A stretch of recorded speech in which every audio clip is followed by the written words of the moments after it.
Welcome, dear listener, to another episode, the second episode in Season 5 of the Guitar Nerds podcast. I am your host, Joe Branton, joined this week by Matt Knight. Good evening, Mr. Joe. Good evening, Mr. Matt. Good evening, dear listener. Welcome to the podcast. We're well into the thralls of Season 5 now, and NAMM's round the corner, so you know, good times. It was Blue Monday recently. Right? So, is that a thing? It's the saddest day of the year. That's what everyone says. And I actually think today, we are recording it on a Monday, the week after the previous Blue Monday. It's the saddest day because everyone I know is going to NAMM. And I will not be there. No. I was talking to Blake, I was talking to Philip, I was talking to Ryan at 60 Cycle, all the chums. And I won't be there. And everyone was crying. There was shouting in the streets. It's unbelievable. But yeah, no, I'm not going to be there. And believe it or not, I think this year, Joe, and I'm sure you probably feel the same, this year feels like the year everyone is back. Like it feels the year like everyone's going. It's like going to be the biggest party and I'm not invited. It came out of nowhere though. It came really late. I feel like everyone, all the companies that I work for were like, yeah, maybe we'll do it. And it was only like a couple of months ago that people started going, yes, we're actually going to go. And there was, to be fair, like I said, I spoke about this last week, but NAMM is always going to clash with my girlfriend Emma's birthday, and so I'm very, very rarely ever going to go to it. I just want the Nashville one back. But Summer one. I want that one to come back, the summer one. The good thing is, for me, is that everyone's going to NAMM, so all the companies that I work for, the various companies that I offer marketing, they've all buggered off to NAMM, so I can do whatever I want now. I hope they don't watch this or listen to this. I genuinely think this year, compared to others, feels like it's been really heavy on NAMM launches. A lot of big companies have really been coming out the gates with a lot of launches. Yeah. Everyone seems to be going this year. Everyone I know who hasn't been before is going. Friends that I know who work in the industry have never been before are going. And I'm like, oh. And it's like, England's cold, it's stormy. I'm like, this is like the perfect time to go to LA, queue up for an hour to have a really bad, expensive slice of pizza in the food court, sit outside that fountain, soaking up the sun in the 5 minutes you have in between shouting at people on a booth because it's too loud. But we love it and we do it. I really wish it was somewhere else in the world other than California. I can really take or leave that area. It's too warm and plasticky. It's very weird because for people who haven't been, or for new listeners who have no idea what NAMM is, the annual convention, it's like Comic-Con for musicians, in Anaheim, California. But Anaheim was built for Disneyland, so effectively... The North American Music Meet. The National Association of Music Merchants. Oh, is that what it is? There you go. I mean, it's been going since 1929 or something, I think. That's ridiculous. Yeah, I know, absolutely crazy. But it's been held in Anaheim for many, many years, like 30 years. Yeah. But yeah, Anaheim's just a bit weird. It's built for Disneyland. It's very family orientated. People only go there for the convention center. Yeah. It's also the home, as a big Star Trek fan, Matt. It is also the home of Starfleet in the Picard series. It's very true. On Paramount. It is the building that they use to pretend it's a futuristic building where Starfleet are based. So, it's not bad. I actually got a little bit of history wrong there, Joe. It was inaugurated in 1902, 122 years ago, if you can believe it. Although I wonder what Fender had out that year. Yeah, I think actually at that point it was NAPTA, the National Piano Manufacturers Association of America. Wow. It became NAMM in 1920. So it was basically basically an event to convince piano merchants to produce full lines of band instruments. So very much a kind of big band show. I guess that was obviously what was popular at the time. The guitar didn't even exist in the form that we know and love today. It became the kind of International Music and Sound Expo as we know it in 1976. And then the NAMM Show, as we now call it, in 2003. Wow. And it's been in Anaheim since 2003. Blimey. If There you not go. slightly before. But yeah, so there you go. That's a little bit of history of NAMM. It is absolutely bonkers, and I wouldn't have it any other way. Absolutely. Well, if you haven't guessed, dear listener, this week's episode 2 in season 5, is called New for NAMM 2024 Part 1. I am calling it Part 1 because I'm sure next week Matt and I are going to have more things to talk about that have been released. But yes, this is New for NAMM 2024 Part 1. This week's podcast, it's worth mentioning, is sponsored by Stringjoy Guitar Strings and also Isotope and Native Instrument plugins. The big news, I guess, for NAMM, the big things that we've heard about that are the new releases are the big three have...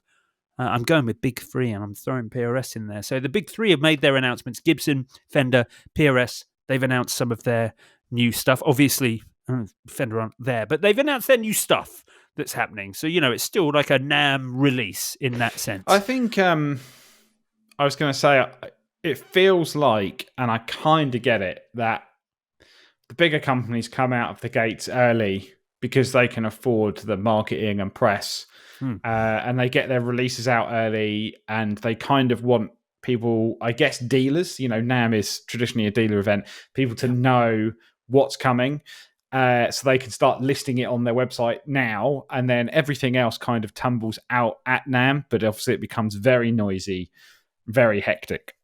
Yeah. So the guys like Fender, Gibson, they always come out of the gates pretty early on that sort of stuff.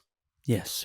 Yeah, exactly. So yeah, we're gonna take a little bit of a look at those things: the Gibson, the Fender, the PRS releases. Maybe squeeze in Gretsch and Charvel. I don't know. We'll see. We'll see how time goes. Also, if you did check it out, dear listener, recently on the Guitar Nerds Instagram, I posted a picture of me carrying an absolutely hench bundle of effects pedals because I just got sent an awful lot of effects. And so we're going to talk about some of the awesome things that I've picked up. And that's actually also where the sound sample is coming from this week. So we're going to have a little look at those. And we're going to be talking about maybe some of the other, maybe I'll squeeze in some of the new release, break a couple of embargoes from Ashdown and KMA machines as well, and let you know some secrets there. Nice. There was something actually we didn't put on here, Joe. If we get time, I want to talk about it, but I won't say it now in case people go, I'm going to wait for that, and then we don't talk about it. So I'll put it on the list. Okay, cool. Where are we going to start, Joe? I don't know, Matt. Fender or Gibson? Should we start with Gibson? Gibson, I feel like this is the big one for me. This is the NAMM 2024. This is what people are going to come away saying. That was NAMM 2024. It was the year that Gibson brought amps back. Because I think that is a massive... We knew something, we hoped something was going to happen after the Gibson Mesa Boogie acquisition. But of course, Gibson have bought lots of companies before. And, I mean... who did they buy? Did they buy Tascam for a while? And we got the Tascam Orange 335 was all we got from that. Yeah, and then we had they owned like Wurlitzer at one point. It's like you're not really going to see much from that. I think they own Onkyo, the like turntable company. Obviously, they own K and KRK now as well. Do they still own KRK? I thought they offloaded. According to their website, they still own KRK. They owned that microphone brand that we actually started the podcast using, Matt. Those Bumblebee mics. Oh yeah, that was a Gibson brand. Yeah. But yeah, you're right, Joe. I think this is the one that people have been waiting for because they bought Mesa Boogie during COVID, during lockdown, not that long ago. Maybe it was longer and time's just flown by. But, I think historically, apart from Fender, a lot of big guitar companies struggle with amps because their guitars are more famous than their amplifiers. So you've got like PRS and they make great amps, but people don't talk about them as much because they're always talking about the guitars. And I think historically, Gibson, the only ones that people remember are things like the GA5, which have kind of got this like legendary studio status, but they're kind of a small, crappy amplifier. And then you get things that they'll bring out, like they had those Epiphone Juniors and those Epiphone amps. So you kind of get this impression of these, like they make amps because someone needs to play a Gibson guitar and a Gibson amp, but they're actually pretty rubbish. And this is like Well, hold on. We've got Randall Smith, possibly one of the most legendary amp designers ever, Boogie, and we might as well get him to do it. So that's exactly what they've done. So these are actually, these are good. Well, I think you should say, Joe, these are actually, I mean, they're good. They're Boogie. They're designed by Randall Smith from Boogie. So this is they a look big deal. fantastic. They've gone for a really great, like just a simple, incredibly heavily classic look. Everything looks classic. The handle on top is is old school. It's like it's sort of a, it's not padded. It's not on a little spring. It's not anything. It's just like on a sort of metal. It's like a kitchen door handle. On the top of the amp, which is great. The foot switch is just the shaped aluminium, and it just looks great. It's simple, old school, very, very classic cream amplifiers with a gorgeous deep brown basket weave, which looks great. Like, when I think of how when Fender put out a new amp, it's very modern. I know that obviously they still do all their classic amps still. It's not. I mean, but they.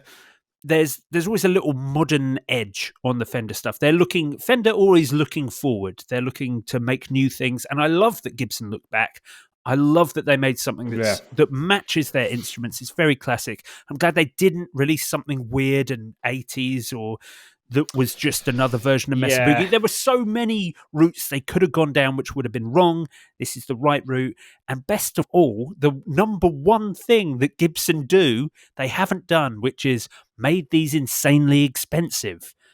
They're not cheap. Oh, they're not cheap, but they're not as much as a Mesa Boogie in some sense. Exactly. So yeah, I think that there's a couple of big things here. So you've got the Falcon 5 and the Falcon 20. The Falcon 5 is 7 watts. I guess 5 sounds better than 7 in a name. And the 20 is 12 watts. Again, maybe it's just a name thing. One has a 10-inch Jensen speaker. One has a 12-inch.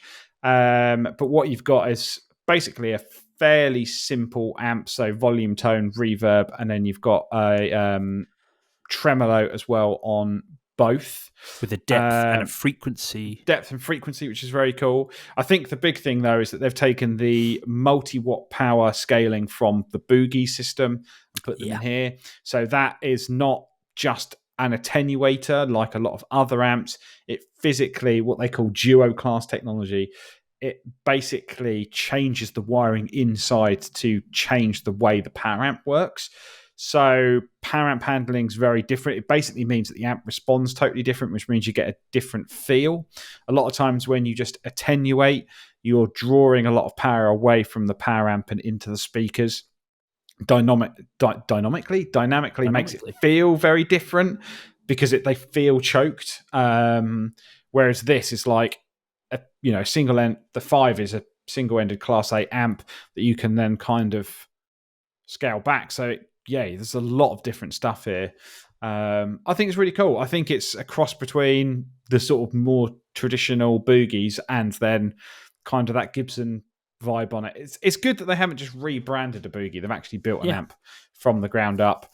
And they're going to be, just looking here, $14.99 for the Falcon 5 in dollars. And $17.99 for the Falcon 20. So I get that they're expensive, but these could have been a lot more.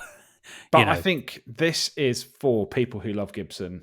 I don't think you're going to necessarily be looking at these. You've got Tone King and those kind of boutique brands, and they're kind of wedging themselves in that kind of sphere, I feel, with the kind of price and the images. But I just think if you're kind of into Gibson and kind of the other things they're doing, and certainly the other things that they're bringing out at NAMM, I think like the mod shop and stuff, it's for people who love Gibson and want Gibson stuff. First and foremost, that's my feeling on it, I think. Sure. I think they're also probably very good, very premium sounding amplifiers. Absolutely. I agree they're there for Gibson fanatics, but I think they can stand. I hope they can stand on their own legs as a quality boutique amplifier for people who love kind of retro, low wattage, tremolo-y, I think reverby amps. it's tricky because that market has become a lot more saturated with boutique builders making similar things. Their advantage is that many Gibson dealers will stock them where they won't stock many other boutique brands that perhaps deal direct. So it helps them build up a bit more of a story and a reputation early on. And that's what they've got to do, really, is build up the reputation. Because a lot of the boutique brands have been building it for years and decades.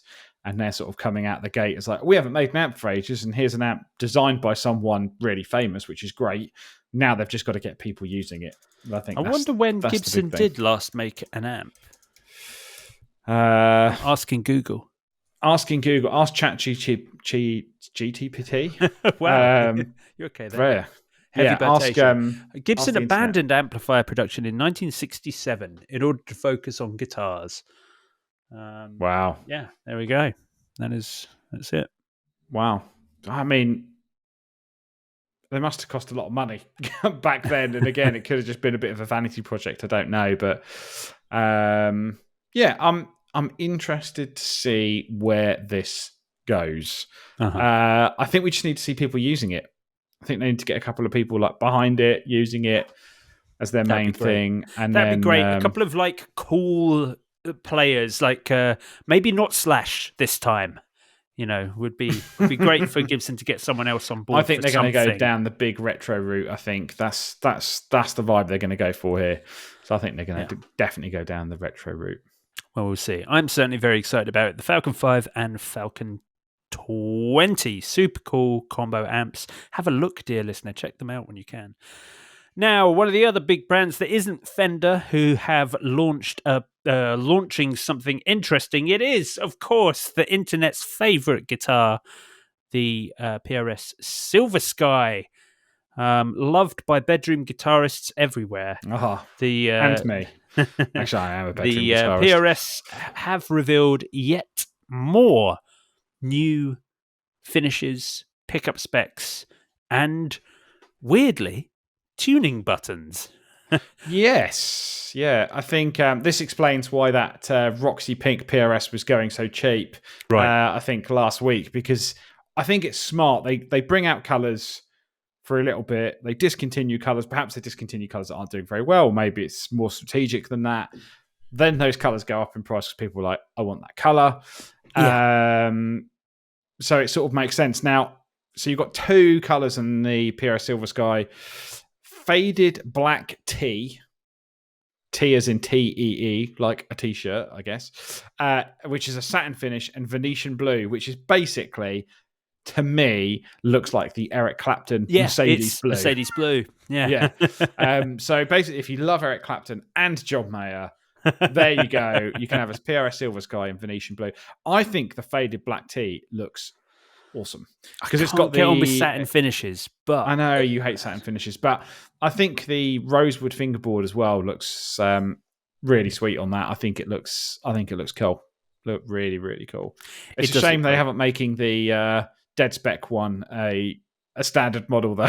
I was going to say the same thing. I would have loved to have seen like an onboard preamp and a hardtail maybe become like a spec that you could get. It didn't always have to be an alembic one. They could have done their own PRS preamp in there, just something that imitates it, but you could get the price down a little bit on there. But no, it is just new finishes. It's amazing, really, isn't it? Because who do new finishes appeal to? Because once you own one, if you're like an average guitarist, are you going to buy another one? Probably not. But if you're kind of a real big John Mayer fan, I guess, then you buy lots. Or are you going to be sitting there going, I'm not going to buy one until they do this colour? Well, I think so, yeah. I think like a lot of the John Mayer stuff, the early ones, there was that awful green. Then they did the cheap ones, which were all bad colours. Yeah. They've always been a really specific type of colour. This is the first time we've seen, a little bit more classic, a little bit more. I mean, these are both tasteful finishes rather than being a bit poppier sort of thing. So yeah. I guess, but that's not the big news, though, Joe. I think the big news really is, bizarrely enough, something very small. That's the new tuning buttons. Yeah. Yeah, you know what? When I saw this press release turn up in my inbox and it said PRS Silver Sky with new tuning button, I thought they meant a button that tuned it. I was like, no, Oh, they've bought robot robo tuning. tuners. Yeah. But yes, no, it's not what they No. meant. Guitar Nerds is sponsored by iZotope and Native Instruments, two companies who provide the bulk of the recording and editing tools used by Guitar Nerds. If you have a home studio or if you're thinking about getting into demo recording from home, then iZotope and Native Instruments provide the tools that you need to make premium quality recordings with ease and with virtually no equipment other than your guitar and laptop. iZotope make all the voice editing and audio repair tools that I use for the podcast each week, and Native Instruments Guitar Rig 7 is one of the best, most comprehensive collections of virtual effects and guitar amplifiers available anywhere. Use discount code NERDS10 on any product in the iZotope and Native Instruments catalogue for 10% off their fantastic range of tools. So actually, these tuning buttons are on the NF3 and they're on the private stock John McLaughlin models that came out last year. Right? Oh, really? And, wow. You know, I didn't notice. We call ourselves Guitar Nerds. So I didn't notice. But they actually put out a video with Paul Reed Smith talking about them. And the interesting thing here is he talks a lot about, he's the kind of people class him as like the Willy Wonka of guitars because he's just sort of mad into like all of these kind of crazy little details. Yeah. And he's like, basically anything that connects with the string is super important to tone. If you've got a really heavy tuning button or a big tuning button, that sort of affects it in a certain way. So they wanted these kind of lighter weight, smaller tuning buttons that kind of pulled less weight off the headstock and allowed the guitar to ring more. And, he talks about a lot about that. And then he's like, this was actually the original design we had in 1980. And we've only now been able to realize it properly. And they actually show a diagram from that he drew in 1980, which was 5 years before the company even formally began. And they're basically saying they're now going to appear on, I think, basically every model. And he's like, some people will love them, some people hate them, but he's like, we love them, so they're going on everything. Check the website and you'll find out. So at least for future guitar historians, it'll be easy to tell when things change, because you'll be able to go, what PRS buttons are on that? Oh yeah, there's 24 buttons. So yeah, quite interesting. I think it's nice that they're still looking back and sort of looking at those ideas and sort of realizing them today. Sure. But yeah, big news. I'm sure loads of people are going to hate it. But I actually think they look quite slick. They're sort of not metal either. There. Yeah, I took a minute to get used to them. They look oddly big and a bit basic in their shape, like a little unelegant. But actually, like having looked at them a bit, I think they're kind of cool. They fit with the PRS aesthetic. I think so, because they're kind of almost like an ivory, like bone nut finish, aren't they? But they're obviously not that kind of material. I'm guessing they're a plastic. But I think they're nice because it matches the nut. It kind of matches the aesthetic of the wood and the kind of finishes they use. So I'm all for it. Yeah. PRS coming my way this year, Joe. This is what. There you go. That's it. I've finally transitioned. It's mine now. I would have liked some more finishes in the Silver Sky SE line. I think that's that for me. That would have been good. I wonder if. I mean, this is all speculation, but I wonder if they've actually done very well. I guess they've probably done quite a lot, but we saw quite a lot of deals in certain colours, so probably certain colours are pretty unpopular, and I just wonder whether a lot of people are just going, I might just buy the other one. I don't know. I'm sure they've sold it. Price difference between them: 2,200 quid for a normal one, 700 quid for an SE. Like that's a big price difference. That's a big reason to go for the SE. But I think they were quite careful with it. Those finishes weren't very nice. They were very, very basic. There weren't even any metallics or anything like that. There were just some really plain colours that weren't even a PRS version of a Fender color. They were something new. They looked very simple, very Squier affinity. The finishes. I know exactly what you mean. Yeah, exactly it was just that, and I'm not like I bet they're well good. I bet they are great guitars. I don't think anyone was going, yeah, what I want is like a really flat looking cream or green. I tell you what's interesting, right?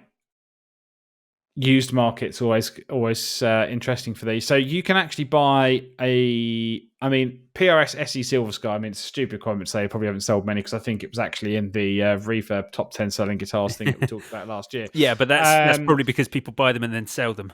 There were loads in the pre-owned. I know. So you can actually buy a new SE Silver Sky for as cheap as $589 in moon white. So retail price or RRP price of $895. Is that pounds? Are you talking pounds? I am talking GBP. Great British pounds. Yeah, I mean, you can pick them up here for as cheap as... Well, I think the thing is, the second-hand prices come down so much. The new prices come down so much. The second-hand ones actually don't seem that good of a value in that colour. But you can pick them up for as low as £400. Wow. That's not a lot of money. That is not a lot of money. That is less money than a classic vibe Stratocaster. I did see, and I've forgotten the channel now, but there was a person on YouTube who was like modding PRSs, Silver Sky specifically, and making like dual humbucker versions and HSS versions and single pickup versions. And I was like, oh man, they look really cool. So I don't know what they're like underneath the scratch plate, but they could make a good modding guitar for not a lot of money, I think. But yeah, it's kind of a big small announcement from PRS because it's going to be new models, it's updated lines, more colours of the Silver Sky. But I think the big thing is those buttons. The buttons.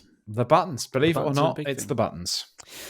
Okay, well let's talk about Fender then. Let's move on to Fender, the big brand that aren't at NAMM, and they've released a whole bunch of stuff. They announced new Gretsch models, new Charvel models. They announced some pedals, some Squiers, and most importantly, it is the 70th anniversary of the Stratocaster. This is 70th anniversary of the Stratocaster. It feels like only yesterday we were talking about the 60th. We are getting to a point where those old guitars are going to be beyond playable. It's we're coming to that time. We're coming to a point, high value now is about to lose money when people realise that old wood that is 70 years old is. I just think it's just mad. I mean, I know you can buy guitars now. If you bought 100-year-old guitar now, it's an acoustic. There's Martins out there. They're like 100 years old.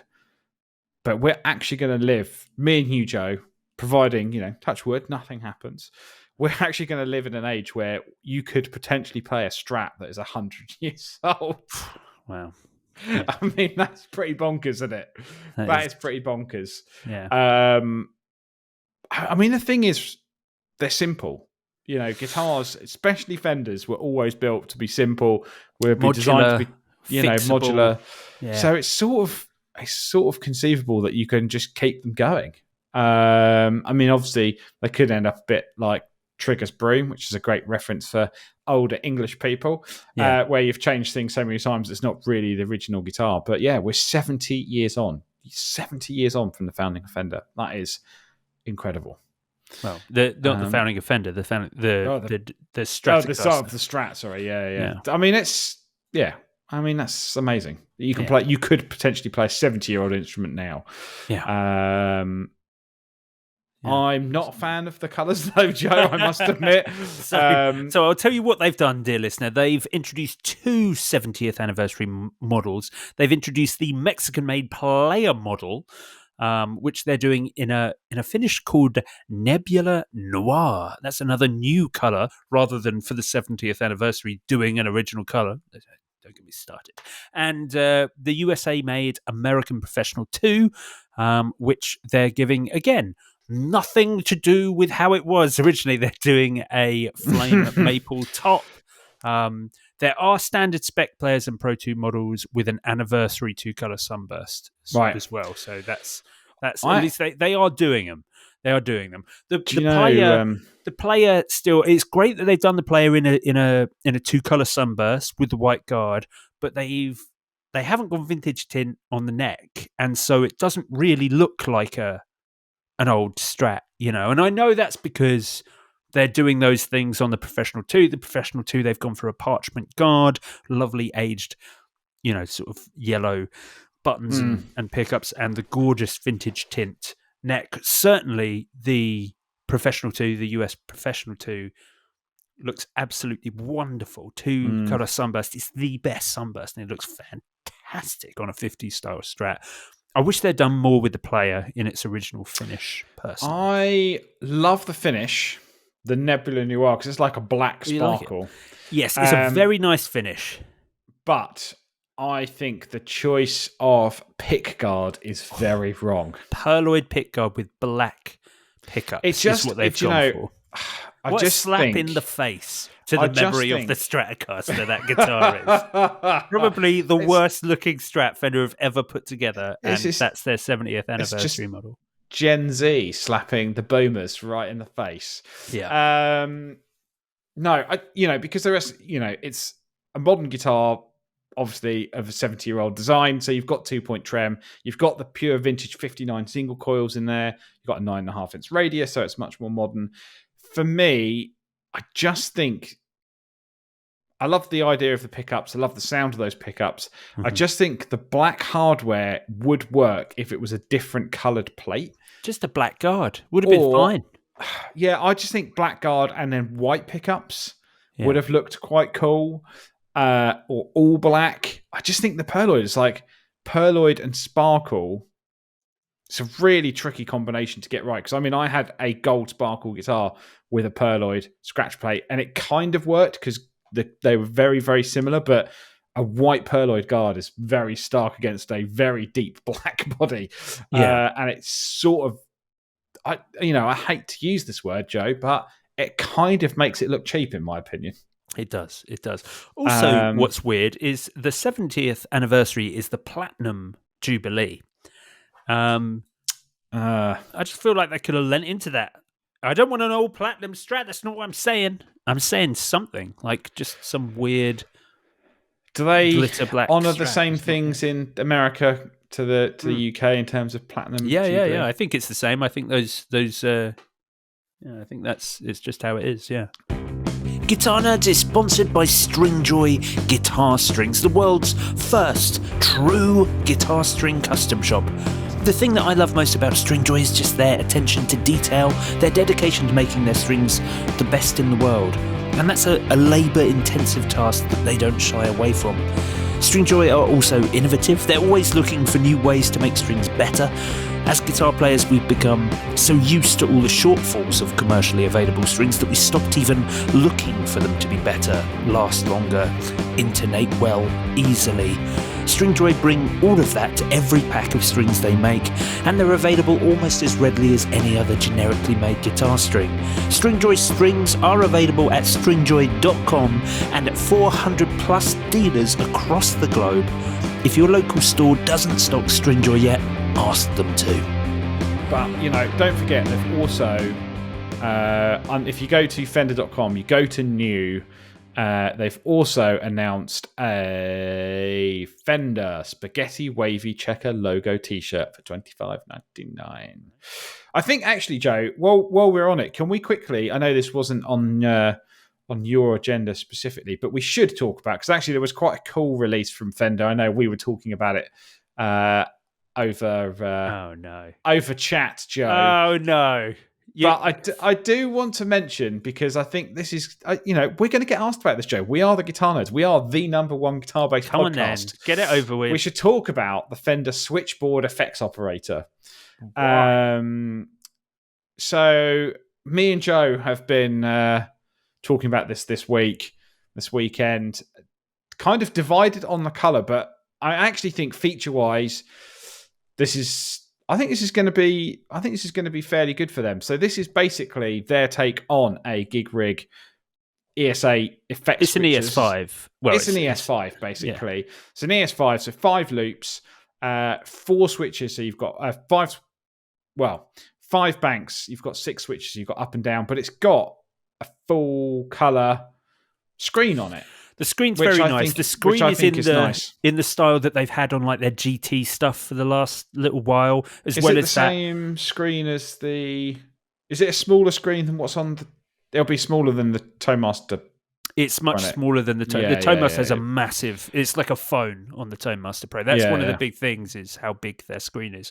But this is the same as like their GT Mustang stuff, with that style screen with like the blue, the black, and the grey color palette, and then having one large knob that's pressable as well, and it's notched so that you can flick through everything. I actually really like that. Their operating system and how it's controlled.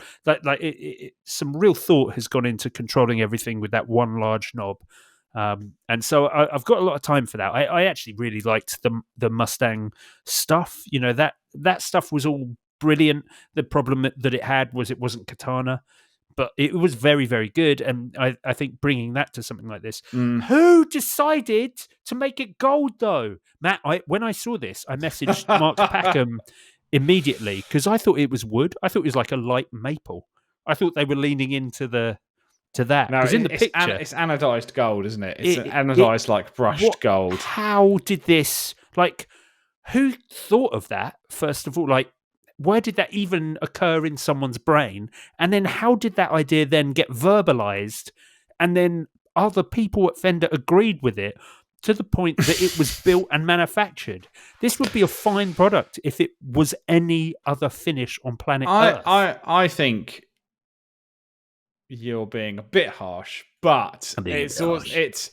I think for me, it makes me think. You know, my background at Boss, it makes me think of acoustic products because a lot of our products are that. I guess it's a similar finish to some of their other products, that sort of anodized brushed finish. Yeah, it's the same as their pedals, isn't it? Someone posted on Gitana's like, you know, a picture of it as soon as it came. Oh, it was Yogi, and Yogi said this will get dirty very quickly. Was the comment that he with it. Yeah. I think he's not wrong there. One thing that's interesting, which I didn't realize until sort of just reading a bit deeper about it now, co-designed with Ron Manelli. Lots of people are going to go, who's Ron Manelli? It's the same as me. Manelli? Ron Manelli is the guy behind RJM, and RJM are one of the industry leaders in switching, RJM music technology. So they make things like the effects gizmo, which is like the rack mount switcher. They've made like the MIDI gizmo, the Mastermind GT. They make loads of pedal boards for famous people, and they've designed all their own systems. So they've basically got a professional designer to come in and basically build it with higher quality buffers. Obviously, if adding in the screen, the editor mode and stuff like that. I mean, it's £419. Yeah. So I think anyone getting into switching, there aren't that many cheap switching options. You've got the ES5, and then you've basically got this. The ES5 is less money, though. Well, certainly it goes for less money secondhand. And there are always ES5 is it's about $399. So yeah, they're kind of about the same price. $419, $399. I got a little switcher, a programmable switcher for £99 yesterday. I got a Hoto one. I wanted one of the little strip ones to go at the front of a Metro pedal board. Yeah, I got one of the Chameleon. I can't remember what the company is now, but I bought a similar thing which I haven't used. It's been sat in the drawer for ages. But yeah, there's some strip ones that kind of are nice and simple. I think this one's going to be. I mean, it's got MIDI on it, which is a massive plus. Obviously, you can control external gear. So no doubt it's going to be sort of relatively popular, I think. Yeah. I don't know if we ever talked about these, but I didn't realise they made pedal boards as well, Joe. Fender have a professional pedal board in 3 sizes. I don't know if we've ever talked about that, but yeah, they've got like a anodized like steel metal pedal board. Oh, anodized aluminium chassis pedal board. I didn't know that. But there you go. Learn something new every day. Pedal boards. Not even new. It's under new. It is under new releases, isn't it? Is it? The professional pedal board? Maybe not. Maybe not. Maybe not. But there you go. But anyway, I just wanted to mention the switchboard because I'm sure people are going to ask. Yes. But yeah, they're the kind of the really big things for NAMM. There's been a lot of, and we're not the synth podcast, but there's been a lot of announcements in the synth world as well, which is quite interesting. Korg are like, you know what everyone loved 20 years ago? The micro Korg. You know what we're going to make? The micro Korg. So they're basically making a new micro Korg. So look out for that as well. Dude, the Vox, Korg, Korg, Vox, they're obviously part of the same thing, yeah. They've released they've made a new version of the Vox Apache or whatever it was called. I mean, you talk about crazy ideas, Joe. Who went, you know what people want? The Apache. You know what we're going to make? The Apache. It was just like, no one wants a guitar with a built-in speaker. It's so good. What are you talking about? Dear listener, if you're not, I'm trying to find an article on it. Someone actually talking about it. The Vox APC1. It has 33 inbuilt rhythms. I don't know. I don't know, Joe. I think it's no gear of the year. No? I don't think that's going to be gear of the year. No. I'm sorry. Well, I'm sorry. Okay. Fair enough. What should we? It's going to be cool. What should we go for next, Joe? Is there anything else want to cover from NAMM? Squier are the next thing that I wanted to talk about. Yeah. I was still trying to find the Premier Guitar website at the moment, honestly. If they squeeze any more banner ads onto that page, I literally can't click on anything because if you move your mouse, it hovers something that changes the crop of the page. Oh, it's just the worst.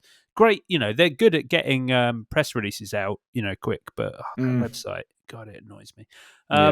So Squier have actually had quite a good little time as well. They've released a bunch of stuff in the classic vibe. I really like the 60s Stratocaster. Shame to not see Squier doing something, but I guess it's the Fender Strat that is the 70th anniversary. Yes.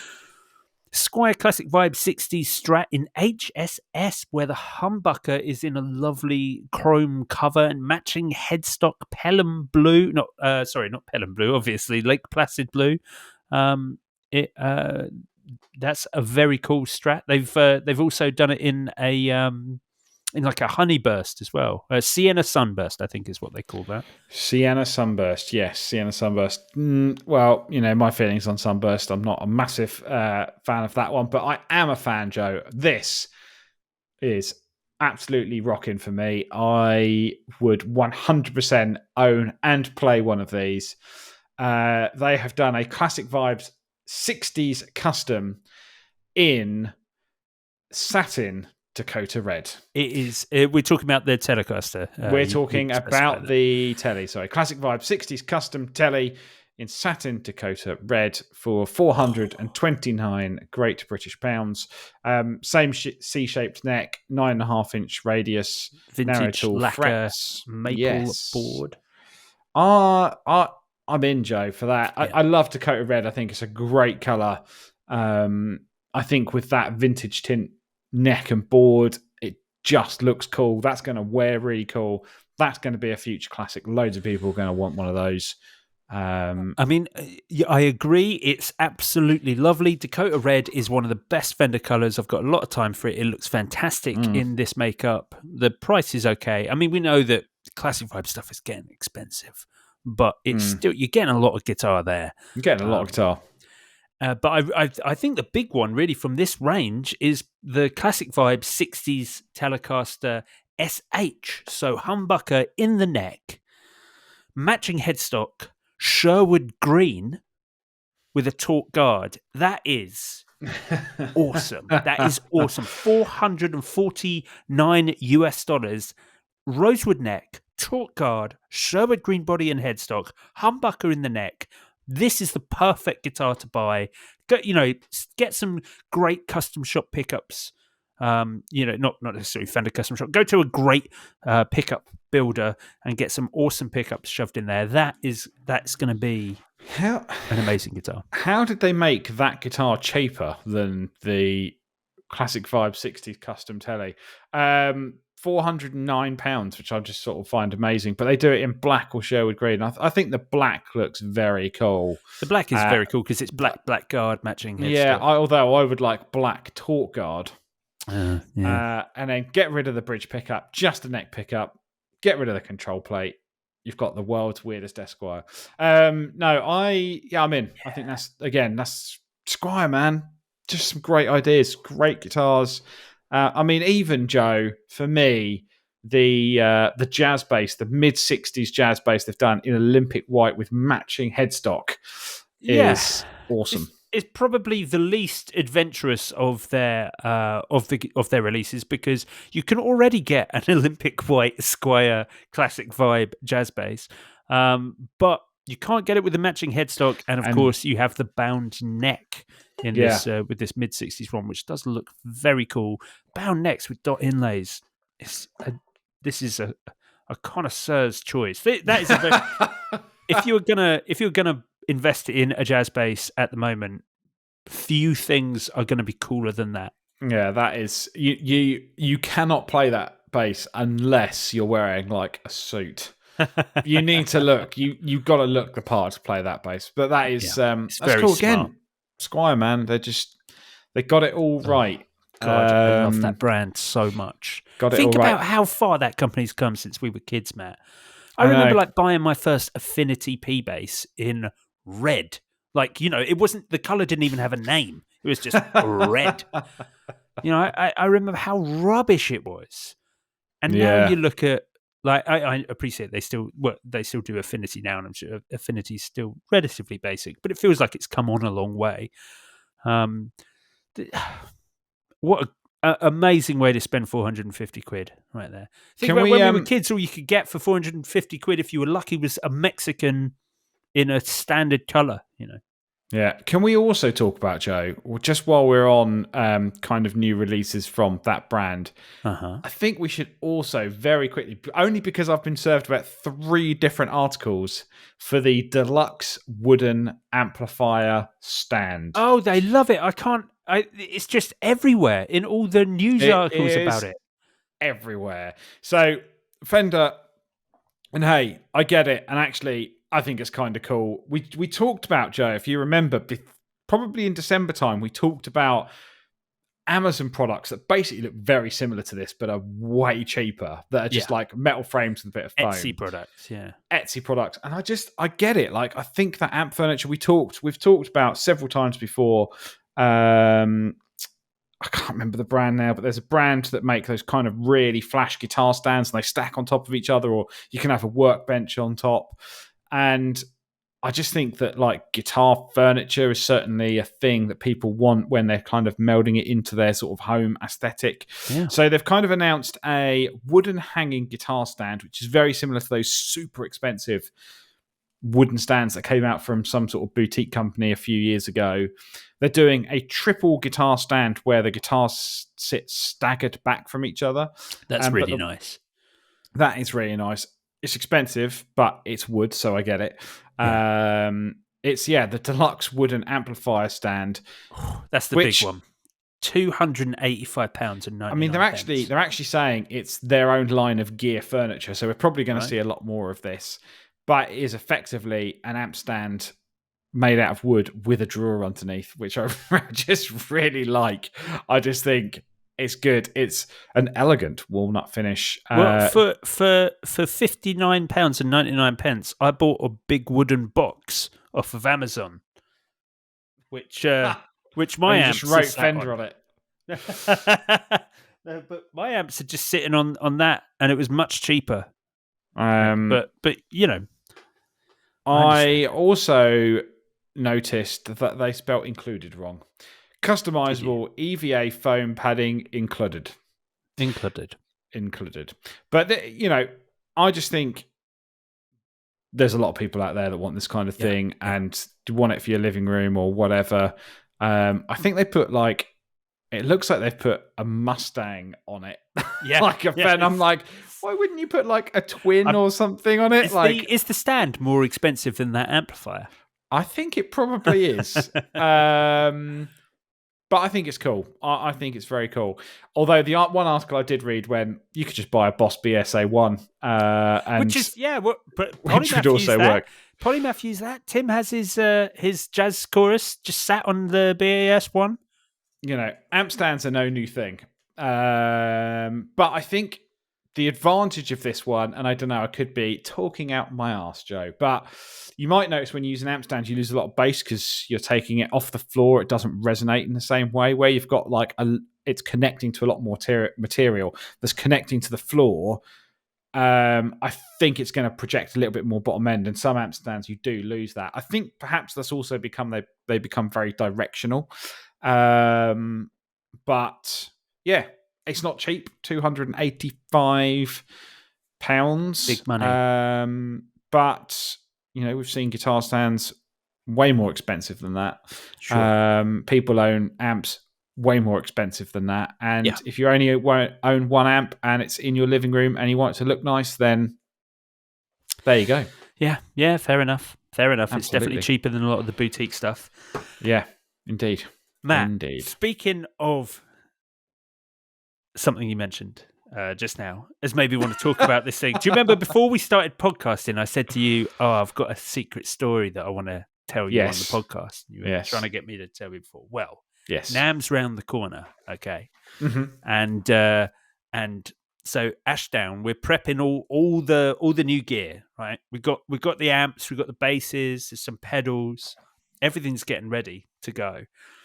And I was up there the other day and I was like, how many of these amps have we made?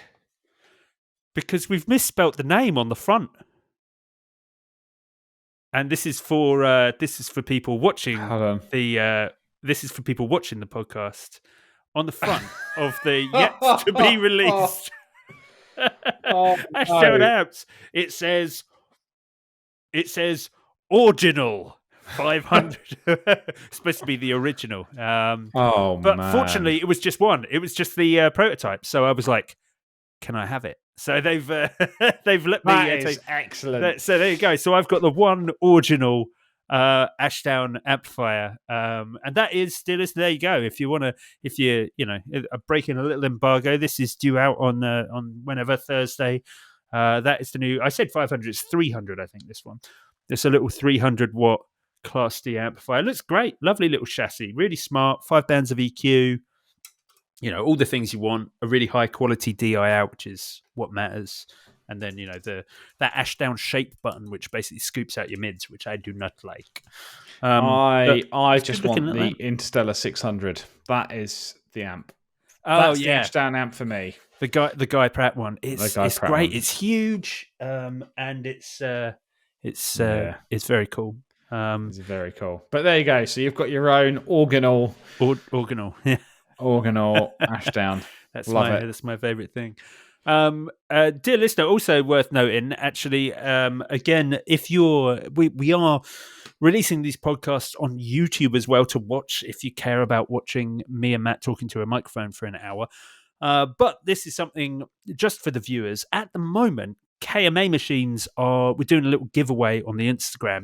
I get to do the Instagram stuff, so I keep putting together giveaways so that I can give you lovely people stuff. KMA have got a pedal coming out on Thursday at the start of NAMM, a big new pedal, and there's a giveaway on Instagram to guess what that pedal is, what type of effect. I've given some clues. There's basically a picture of it on a pedal board, and the position on the pedal board and how it's cabled is your clue as to what it is. But I thought, for people watching, I'll give you another clue because I've got one of the pedals here. I'll give you another clue. I'm going to reveal it. Yeah. Well, I thought what I'd do is show you all the back of the pedal. That is the pedal from the back, and I wonder how I can do this. This is. I hope be really careful. And that is some of the inputs and outputs on one of the sides of the pedal. So there you go. That's a little bit of a clue. If you want to enter, go to the KMA Instagram and have a little guess at what Nice. that pedal is. Nice. We'll see.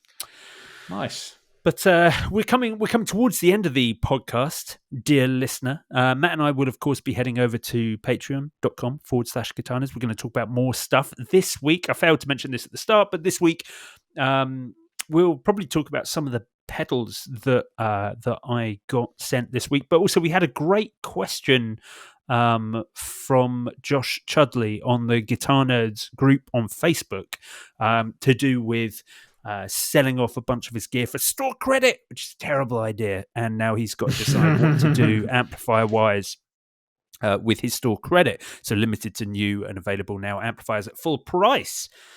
But Matt and I will be talking. His credit is only available for new amplifiers at full price. Well, I just meant, it's he can't use the pre-owned market is what I meant. Oh, right. I was like, so we won't do you a deal. You can only pay full price for it. I was like, Josh, you have been wildly screwed over. No, yeah, that's quite what I meant. But yeah, we're gonna deal with that. But yeah, so I got a whole bunch of stuff, Matt, that I picked up. I got the new Diamond bass compressor, which is unbelievably good. There's going to be some stuff. I think the week after next, JD Short and I are doing a podcast, so I'll probably do some bass stuff there. But it's unbelievably good. The Diamond bass compressor back. I also got the tremolo, the Diamond tremolo, which is very good. I got the Meris LVX, the Earthquaker Devices Avalanche Run, which is the pedal I used to own. Got again. I got the pedal you wanted to talk about, Matt, is the Universal Audio Lion. I did indeed. I want to talk about that very much. It's a great I mean, you said yourself the problem with the UA Lion, the only thing it's got going against it is the price tag. Yes, because it is an expensive pedal. Yes, it is a near £400 drive pedal. But that's fine. Preamp pedal. Well, yeah, it's a bit of everything, isn't it? But we can talk about that. In the Patreon, perhaps. Okay. Yes, yeah. Let's talk about that in the Patreon because as we're coming to the end, I want to talk a little bit about the LVX before we go. The Meris Audio LVX, a pedal that I don't think, because we never got any of it. We didn't get the LVX or the new. The Reverb X. The new Reverb, the Mercury X. X. Because we never got either of those, I feel like over the last couple of Gear of the Years, we haven't really shouted about these pedals very much. I also felt, and I said it on Gear of the Year when we were talking about the Mercury X, is like, this is a great product. I just feel like really high, really expensive, really this does everything ambient pedals is just a bit of a trodden path now. There are lots of brands that do it.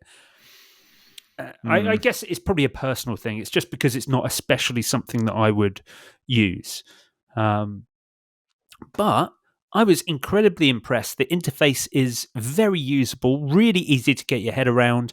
The 4-foot switches are very intuitive as well to allow you to turn on and off certain parts of a patch. The rotary controls are very hands-on, so even though you're loading up presets, you've immediately got control of all the things that you kind of want to control on those delay lines. And it's got so much stuff on there, from like octave reverbs to ambient stuff, to like modulating things, to sort of beat-based delays, and then it's got all the classic stuff that you want, all the tape sounds. I mean, I appreciate you don't need to spend £600 on a delay pedal to get a Bucket Brigade style delay, but it does those sounds really, really well as well. I think we probably, I think it was good that we had Blake on board, but I think for Gear of the year before last, but I think we probably didn't do it justice because I think, as you said, with the Mercury X, it isn't just a reverb pedal, it is way more than that. Yeah. It's all of their pedals realistically in one, base centered around building reverbs. So, it's I think it's good that you got it because you can give it some time. We can really sort of understand it a little bit more and get a bit more out of it, I think. Yeah. Yeah, I'm keen to give it a absolutely. go at some point. Definitely keen to give it a go at some point. Yes, yeah, I will send it up to you afterwards. But I recorded a little demo, dear listener, for this week, a little ambient demo. There are 2 guitars running sort of left and right panned at all times, using different patches, and they change throughout. It's just about a minute and a half of an ambient track working around the same 3 chords, but great tone, so easy to use. I literally unboxed this, plugged it straight in, opened up a door. I spent 5 minutes with this pedal before I recorded it, and that's testament to how easy it is to use for something that is actually so complicated. Here is the track.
There you go. That is the Totally sold, Joe. Totally sold. It's very good, very good. All lovely glitches and ambience, and surprisingly controllable. You know, when I see a pedal with a screen and only like a handful of knob controls on there, and I just thought it was going to be more complicated than it was. And I'm sure you can deep dive into a lot of those things, obviously, and create and craft delay tones however you want.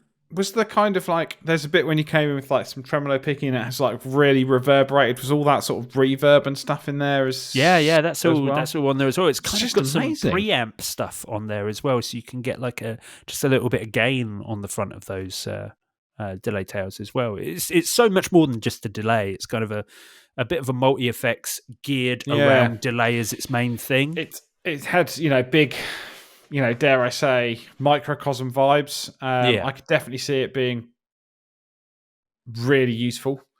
Absolutely, really, really useful. So, yeah, keen to see what more comes out of it, and maybe a update from you in a couple of weeks, Joe. And if you get bored of it, send it my way. I will indeed. Now that I'm in my new kind of small space, like I think I can actually probably get my pedal board and an amp in here, which is going to be the next thing. So I'm hoping that I can start having a bit of guitar fun again and bring my pedal board out. That's the plan. Well, there we go. Yeah. Well, Matt and I are going to head over to Patreon, dear listener. But before we go, I just want to thank our top tier, our $10 tier Patreons for their continued support in making all of this possible. Thank you very much to Nicholas Strom, to Rocket Rob Patterson, to Phil Sadler, Marcus Deluxe, Suresh, Dorsonic Pickups, Rob Witherden, Chris Franklin, Anton Fryant, Barry Gresbick, Steve Davis, John Conaway, Russell Healing, Yogi the guitarist, Ty Allen, Kyle Harris, Sean Hughes, Andy Hoffler, Eric Hemmer, Jeffrey Wax, Dan Pilver, Brian Einsler, Dylan Griffiths, Mark Hizal Kadawaki, Eric File, Peter Pesce, Andy Manley, Joe Puttick, Blake Wyland, Phil Radomski, Dave Lee, Ross Edwards, Jason Wharton, James Dorr, Jake Gray, Derek Rich, Scott Kennedy, Steve Merkel, Abe Matthews, Christopher Losef, Stephen Burke, Robin Smith, Kytopia the Band, JD Short, Andy McKenzie, Brad Page, Rob Nordvik, Scott O'Brien, and of course, Moog Gravit. There you go. Thank you very much, everyone. And thank you to everyone who's tuned in to listen. Don't forget, you can watch us on YouTube each week as well. We're heading over to the Patreon, patreon.com/Guitar Nerds, where Matt and I are going to talk about more of the pedals I've got and a question or two from the Facebook group. Do join us there. We'll be back next week with more of this guitar nerdery. Farewell. Goodbye.